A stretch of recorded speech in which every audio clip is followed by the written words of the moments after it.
Oke baik, bismillahirrahmanirrahim. Assalamualaikum warahmatullahi wabarakatuh. Perkenalkan, saya Muhammad Abdul Hadi dari Ilmu Komunikasi A, konsentrasi media televisi film, dengan NIM 241086 2015. Jadi pada kesempatan kali ini saya akan membuat video untuk menyelesaikan tugas ujian akhir semester Hukum Media. Oke, jadi untuk pertanyaan pertama itu adalah berikan contoh kasus pelanggaran kode etik yang pernah menjadi perhatian publik dan jelaskan penyelesaiannya secara hukum sesuai dengan kode etik jurnalistik yang berlaku di Indonesia. Oke, jadi untuk contoh kasus pelanggaran kode etik yang pernah menjadi perhatian publik dan jelaskan penyelesaiannya.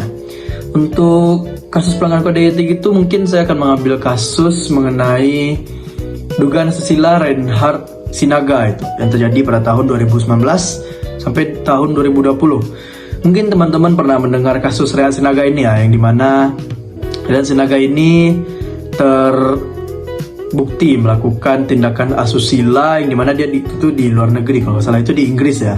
Dia itu melakukan kegiatan asusila yang mana dia itu melecehkan dan juga melakukan kekerasan terhadap seorang perempuan yang dimana itu adalah pasangannya. Nah, jadi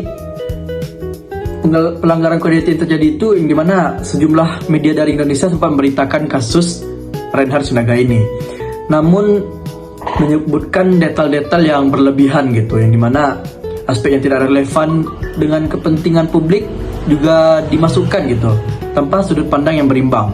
Yang dimana hanya memasukkan sudut pandang yang untuk membuat beritanya viral gitu, yang bikin beritanya panas. Kemudian beberapa media juga mengutip informasi dari media asing tanpa melakukan verifikasi, dimana seperti membuat berita-berita yang berlebihan gitu, yang hanya berita yang subjektif, yang tidak objektif beritanya. Jadi pelanggaran yang terjadi itu melanggar pasal 1 dan pasal 3 kode etik jurnalistik tentang akurasi, verifikasi, dan keterimaan berita. Kemudian ada beberapa media yang dinilai mengeksploitasi sensasi dan stigma yang terjadi kepada Reinhard Sinaga tersebut gitu. Kemudian Dewa Pers juga untuk penyelesaiannya, Dewa Pers menerima pengaduan masyarakat dan melakukan klarifikasi. Media yang terbukti melanggar diwajibkan melakukan koreksi terhadap berita yang sudah mereka buat, kemudian melakukan klarifikasi dan permintaan maaf, serta memuat hak jawab. Penyelesaian dilakukan melalui mekanisme etik, bukan pidana. Jadi setelah beritanya itu disebarluaskan atau berita-berita yang dilebih-lebihkan itu, kemudian pers tersebut melakukan koreksi, klarifikasi, dan juga permintaan maaf gitu, yang dimana yang awalnya berita itu dibuat terlalu subjektif dan dilebih-lebihkan, dan akhirnya itu diluruskan beritanya begitu. Kemudian yaitu adalah berikan satu contoh kasus tayangan di Indonesia yang dianggap tidak mendidik atau bermuatan negatif, misalnya eksploitasi anak, kekerasan, konten mistis, atau gosip selebriti, dan menjadi perhatian publik dan berikan pembahasan sesuai dengan Undang-Undang Nomor 32 Tahun 2002 tentang penyiaran. Nah, jadi kalau untuk yang soal nomor 2 itu kasus yang Indonesia yang dianggap tidak mendidik atau bermuatan negatif. Di sini saya mengambil contoh program TV yang ada di Antv ya. Mungkin teman-teman juga dulu sering menonton Antv. Itu Facebookers. Nah, mungkin teman-teman juga sering ya mendengar Facebookers itu lumayan rame dulu kan.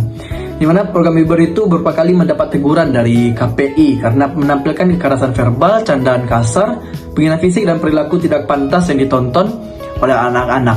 Karena pada saat itu Facebookers ini lumayan banyak juga ditonton oleh kalangan anak-anak dan juga yang tidak cocok gitu sesuai dengan tontonannya. Untuk pelanggaran yang terjadi itu adalah pada pasal 36 ayat 3 yang dimana larangan menampilkan kekerasan dan perilaku tidak mendidik, kemudian tidak sesuai dengan fungsi penyiaran sebagai media pendidikan dan hiburan yang sehat. Nah, tindakan hukum atau regulasi yang dilakukan yaitu KPI memberikan teguran tertulis, peringatan keras, sehingga penghentian sementara tayangan pada beberapa episode yang ada di siaran Facebooker tersebut. Nah, kesini menjadi contoh nyata pengawasan isi siaran oleh KPI. Jadi setelah Facebooker tersebut ditegur oleh KPI, maka ada beberapa episode-episode dari Facebooker tersebut diberikan teguran gitu dan juga tidak ditayangkan. Dan juga kemudian yang ketiga itu adalah Berikan contoh kasus pembajakan konten, misalnya film bajakan di platform streaming ilegal atau reupload konten TikTok tanpa izin. Dan berikan pembahasan sesuai dengan Undang-Undang Hak Cipta Nomor 28 Tahun 2014. Nah, jadi di sini saya mengambil situs streaming ilegal yang mungkin teman-teman juga udah banyak yang tahu gitu ya. Itu adalah Indo XX1 atau Indo 21 gitu. Banyak-banyak lah macam-macam manggilnya. Yang sekarang itu sudah ditutup pada tahun 2020. Jadi Indo XX1 ini menyediakan ribuan film dan serial tanpa izin memegang hak cipta dan menjadi sangat populer di Indonesia. Mungkin teman-teman juga sering ya nonton di Indo XX1 ini, yang mana film-film itu tentu film bajakan gitu kan, yang dimana subtitlenya bajakan, terus filmnya tuh bajakan tanpa seizin dari yang pembuat film gitu. Karena kita bisa nonton gratis, jadi kita nggak perlu bayar ke yang bikin filmnya. Jadi pelanggaran UU Hak Cipta itu pada pasal 9 yang pelanggaran hak eksklusif pencipta, kemudian pasal 113 yang dimana ancaman pidana, penjara, dan denda bagi pelaku pembajakan. Dan untuk penjelasannya itu, pemerintah melalui Kominfo bekerjasama dengan aparat penegak hukum melakukan pemblokiran permanen terhadap situs X1 ini. Penutupan ini menjadi langkah tegas negara dalam melindungi industri film dan hak cipta. Jadi setelah website ini lumayan viral, lumayan sering juga dipakai oleh kalangan kita kan yang sering merasa wah menonton film beli tiket mahal gitu kan, mending nonton di X1 aja. Ternyata itu tuh melanggar undang-undang gitu dan juga merugikan pembuat film. Jadi sekarang itu sudah ditutupkan secara permanen dan juga sudah diblokir gitu. Jadi teman-teman nggak bisa lagi nonton di X1 gitu. Kemudian soal terakhir itu adalah analisis penerapan UU ITE atau UU nomor 11 tahun 2008 Jo UU nomor 19 tahun 2016 dalam menangani kasus penyebaran hoaks dan ujaran kebencian di media digital. Berikan contoh kasus yang terjadi di Indonesia. Nah, kalau untuk penerapan UU ITE itu saya menggunakan contoh kasus Ratna Sarumpait gitu pada tahun 2018, itu tepatnya waktu kita masih SD ke SMP lah gitu kan. Ini mana Ratna Sarumpait ini menyebarkan informasi palsu tentang penganiayaan dirinya yang kemudian viral di media sosial menimbulkan kegaduhan nasional. Kalau untuk penerapan UU ITE itu pada pasal 28 ayat 2 UU ITE tentang penyebaran informasi bohong yang menimbulkan keonaran atau keributan. Jadi keputusan dari hakim mengenai Ratna Sarumpait ini divonis penjara 2 tahun oleh pengadilan.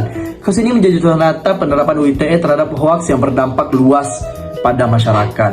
Jadi karena hoaks ini tentu sangat berdampak buruk ya pada masyarakat. Ini mana hoaks ini memberikan berita yang tidak sesuai dengan fakta gitu, yang hanya membuat keonaran, keributan dan juga chaos bagi masyarakat. Jadi seperti contoh yang saya berikan dari Ratna Sarumpait tersebut diberikan sanksi, yaitu adalah penjara 2 tahun. Mungkin sekian penjelasan dan juga merupakan isi jawaban dari soal ujian akhir semester dari mata kuliah Hukum Media. Mungkin sekian, terima kasih.